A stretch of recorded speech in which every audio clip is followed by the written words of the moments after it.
In this video, I tell you guys why dirt bikes are dead to me.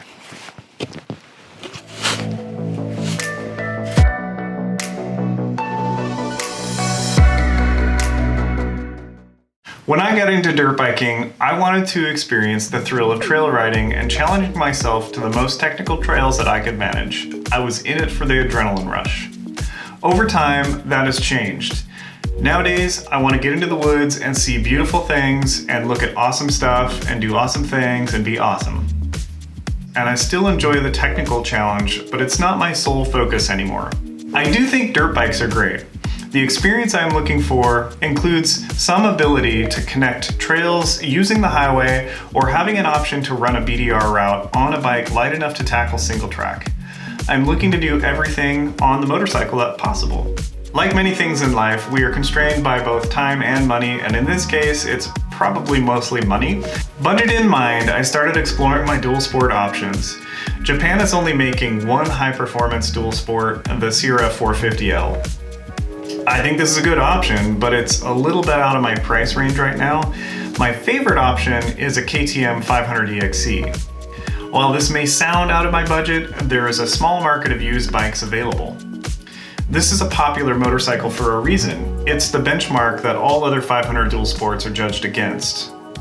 There are other options such as the Beta 500, SWM RS 500, and others that I would consider, like other non-street legal bike options, but in Oregon, a bike has to be 50-state street legal plated.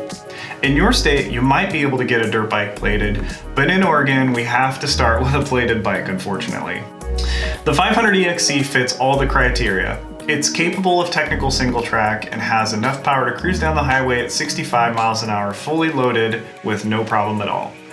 The suspension is excellent, which is what I'm looking for. The weight is very reasonable and the power is plentiful. The Beta and SWM options are also good, though harder to find and potentially out of budget, especially in the used market. Some of you might be tempted to ask, why not get a DRZ 400? Everybody seems to be getting one lately.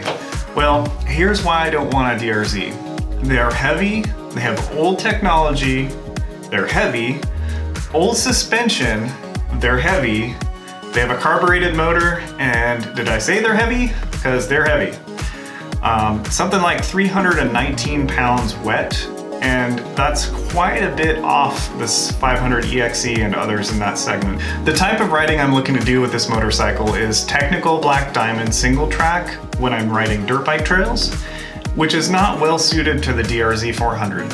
Yeah, it can do it, but it's not especially as good as the KTM 500. As you've probably guessed, I'm saving up for a 500 EXE, so what would you buy if you were in the market for a plated dirt bike? Leave it in the comments below, and also while you're at it, leave a like on this video, and if you haven't subscribed to the channel yet, please consider subscribing and it'll help us grow. See you on the next ride.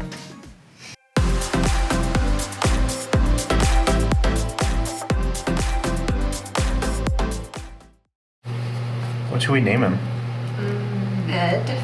Ned the Newt? I think if we throw him out in the snow, it'll probably kill him. Poor little guy. He's just trying to find a warm spot.